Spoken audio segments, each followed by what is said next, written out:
안녕하세요. 오늘 체인링크에 관련된 이야기 함께 나누려고 마이크를 켰습니다. 예전에도 몇 번 말씀드린 것 같은데 체인링크 같은 경우에 월가가 이더리움을 발견했듯이 함께 체인링크도 발견을 했죠. 그래서 특히 토큰화, RWA 시장을 얘기하는 데 있어서 이더리움도 마찬가지지만 체인링크를 얘기 안 할 수가 없는 그런 상황이 됐습니다. 아직까지 RWA 시장에 있어서의 종지배적인 암호화폐다라고 얘기할 수 없지만 종지배적인 암호화폐가 될 후보 리스트 몇 개 중에 하나가 된 것만은 확실한 것 같아요. 그래서 온체인 자산, 즉 RWA입니다. RWA 자산 토큰화의 기준이 된다라고 하는 부분, 이 부분에 대한 내용 함께 공유하도록 하겠습니다. 자, 여러분들 많이 들으신 것처럼 특히 달러 스테이블 코인도 어떻게 보면 RWA입니다. 그죠?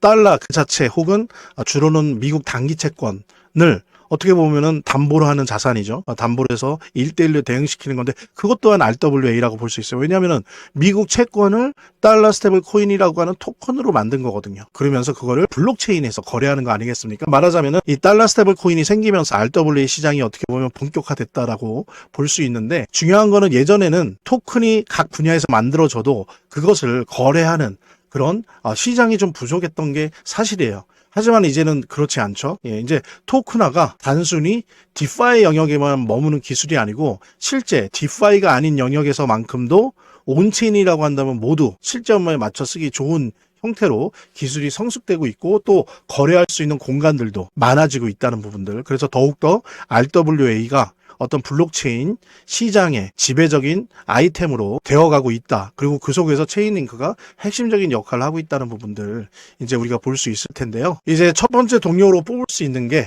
체인링크 CEO가 얘기하는 거는 말씀드린 것처럼 사고 팔 시장 자체가 되게 부족했는데 이제는 달러 스테이블 코인 입법 작업이 급물살을 타고 막 되면서 어떻습니까? 이제 은행권이 달러 스테이블 코인 때문에 이런 표현은 좀 그러지만 망한단 말입니다. 망할 수밖에 없어요. 스테이블 코인이 이렇게 계속 커지면. 그랬을 때 거기에 대한 어떤 자구책으로 토큰화 예금 토큰을 지금 준비를 하고 있어요. 이게 확산되고 있습니다. 그러니까 뭐냐면 달러 스테이블 코인을 사듯이 우리가 이제는 은행에 가서 계좌를 만들어서 거기다 돈을 넣고 이런 게 아니라 토큰을 사는 거예요. 그럼 그게 이제 예금인 겁니다. 그런 식으로. 그래서 그냥 핸드폰에 예금을 의미하는 토큰을 넣고 이걸로 쓰기도 하고 저축도 하고 계속 이자가 쌓이고 이러는 거죠. 그러니까 그런 식으로 예를 들어서 이제 바꿔지기 있기 때문에 시장 자체가 부족했던 게 이제 그 확대가 되면서 은행권도 더 이상은 안 되겠다라고 하는 금융사 판단이 빠르게 바뀌고 있다는 거예요. 그래서 블록체인 위에서 이루어지는 결제 기반들 를 은행권도 이제 받아들일 수밖에 없고 이미 확산되고 있다라고 하는 것. 이러면서 RWA 시장 자체가 커질 수밖에 없다는 거. 이런 부분을 지금 얘기하고 있고요. 자, 예를 들면 두 번째는 이제 효율성인데 일반적인 전통 시장은 주말이면 다 시스템이 멈추죠. 담보 관리도 그렇고 정상 작업도 그렇고 한계가 있습니다. 근데 반대로 온체인은 어떻습니까? 24시간 운영되는 구조예요. 그러니까 비용이나 리스크가 자연스럽게 줄어드는 거죠. 회사 입장에서. 그러니까 금융사 입장에서는. 그 다음에 실제로 안정성을 확보되면서 운영의 자동화가 더 확대되는 거죠. 그래서 비용도 줄어들면서 오히려 자금의 회전은 더 빨라지는. 그죠? 그래서 비용과 리스크가 줄고. 그래서 지금이 이제 토큰화된 자산끼리 상호작용하기 시작하는 중요한 분기점이다. 그래서 이제는 어떻습니까? 달러 스테이블 코인뿐만이 아니고 주식, 펀드, 예금이 스테이블 코인이랑 맞물리면서 교환되고 담보화되고 정산이 되는 하나의 큰 흐름으로 온체인 위에서 하나의 큰 흐름으로 이어지기 시작하면서 이제 무게중심이 어떻습니까? 자산 시장의 무게중심이 온체인으로, 즉 블록체인 위로 기울게 되었다. 이랬을 때 어때요? 이거를 굴리는 시스템이 필요한데 바로 거기에서 체인링크가 압도적인 기술력과 성능을 발휘하고 있다는 거죠. 그래서 예를 들면 최근에 UBS를 포함한 주요 금융사가 체인링크의 런타임 환경 을 잇따라 채택하고 있어요. 왜냐면은 아시는 분 아시겠지만 체인링크가 진짜 잘하는 거는 오프체인에 있는 자산 형태를 블록체인 위에 올려서 이거를 블록체인에서 사용할 수 있는 가용성 데이터로 만드는 요 기술이 가장 뛰어난 블록체인입니다. 그러다 보니까 찾을 수밖에 없게 되는 거죠. RW 함에 있어서 물론 체인링크가 유일한 건 아니지만 체인링크를 주로 찾을 수밖에 없는 그런 상황이 벌어지고 있다는 부분.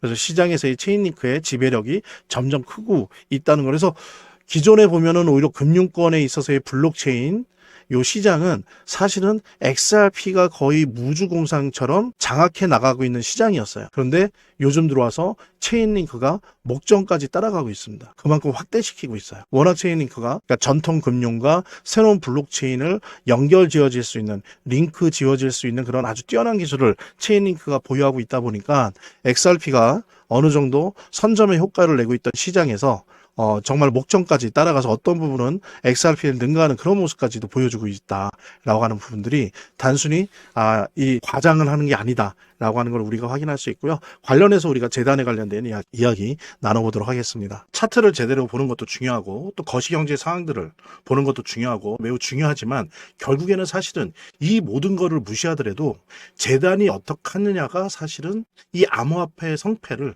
좌우하는 가장 큰 요소라고 하는 거를 우리가 모두 다 느낄 수 있는 거거든요. 그래서 제가 좀 과장을 하면 오히려 암호화폐를 통해서 돈을 제대로 버는 사람들은 물론 차트도 보고 거시경제도 보고 하지만 가장 1차적으로 핵심적으로 보는 게 그 암호화폐를 발행한, 제작하고 있는, 공급하고 있는 재단의 정책과 재단의 상황들을 보거든요. 재단의 어떤 정책들만 봐도 우리들은 이 암호화폐 투자를 통해서 막대한 수익을 얻을 수가 있는 겁니다.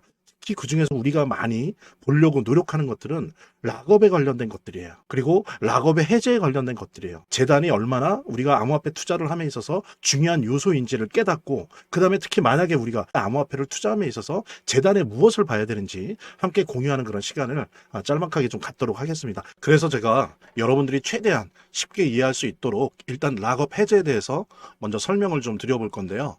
이제 락업 해제라고 하는 거는 투자자 보호 차원에서 초기 투자자들이 일정 기간 동안 매도할 수 없도록 물량을 잠가두는데 이거를 풀어주어서 자유롭게 매도할 수 있게 해주는 걸 의미합니다. 그래서 통상적으로는 락업 해제 이후에는 대규모 물량이 시장에 풀리기 때문에 강력한 매도 압력으로 작용해서 가격이 급락하는 모습을 보여주게 되는 거죠. 그런데 우리가 이제 주목해야 될 점은 락업 해제 직전의 모습입니다. 락업 해제 후에는 대부분 급락이 오거든요. 그렇지만 그 전에는 대부분 가격의 급등이 연출되기 때문이죠. 왜냐하면 이제 세력들이 대량 매도를 하기 위해서는 가격이 올라가야지만 수익을 보고 매도할 수 있기 때문인데요. 충격적인 건 이걸 위해서 재단이나 프로젝트 측도 가격을 인위적으로 끌어올린다는 거죠. 실제로 리플이죠. 리플의 CEO 갈링하우스 같은 경우에는 이 락업 해제 전에 가격을 뻥튀기 시키기 위한 그 시세 조작을 한 적이 있었고 이게 발각이 된 적이 있습니다. 물론 본인은 이에 대해서 극구 부인을 했지만 모든 정황을 볼 때 사실은 이미 알 사람은 다 알고 있는 거죠. 그러니까 이런 일을 하는 이유는 초기 투자자들 때문이에요. 이 초기 투자자들에게 수익을 줘야지 어떤 보상 개념의 수익을 줘야 추가적인 투자 유치를 할 수 있는 거죠. 그 초기 투자자들 뿐만이 아니라 그 외에 2차, 3차 투자자들을 모집하기 위해서는 이런 초기에 부풀리기, 뻥튀기가 필요한 겁니다. 예. 그래서 락업 해제 전에 락업 일정에 맞춰서 매수 타점을 잡아내는 것이 매우 중요하게 대두되는 겁니다. 이 락업 해제 후에는 급등 후에 급락 패턴이 옵니다. 이제 그러기 때문에 락업 해제 전에 매수를 해야 되고 락업 해제 후에는 이제 매도를 해야 되는 거죠. 이래야지 이제 엄청난 수익이 가능해지는 건데요. 제가 특정 경로를 통해서 이 재단 측의 어떤 락업 해제 일정을 입수를 했거든요. 예, 근데 이 해당 문서는 기밀 문서이기 때문에 일단 중요한 내용은 이렇게 제가 좀 모자이크 한 거 좀 양해 바라고요. 그러니까 이 문서에는 이제 재단 측의 락업 일정부터 물량, 목표가까지 모든 것이 나와 있습니다. 그래서 해당 일정에 맞춰서 상반기, 하반기 이렇게 나뉘어져 있는데 해당 일정에 맞춰서 세력들은 가격을 끌어올리고 그 다음에 이제 매도를 하겠죠. 그래서 우리도 이 일정에 맞춰서 정확하게 매수매도 타점을 잡아 나가면 엄청난 고수익을, 대박을 노려볼 수가 있게 되는 겁니다. 그래서 여기 나와 있는 제 개인 번호 010-2592-6921 010-2592-6921로 부자 두 글자만 남겨놓으시면 제가 확인되는 대로 이 모자이크 없는 아까 보셨던 그 문서 원본이랑 그 다음에 이제 언제 어디서 얼마에 매수해야 되는지 그 시그널이 담겨 있는 문서를 직접 핸드폰으로 PDF 형태로 전달해 드리도록 하겠습니다. 그러니까 당연히 무료고요.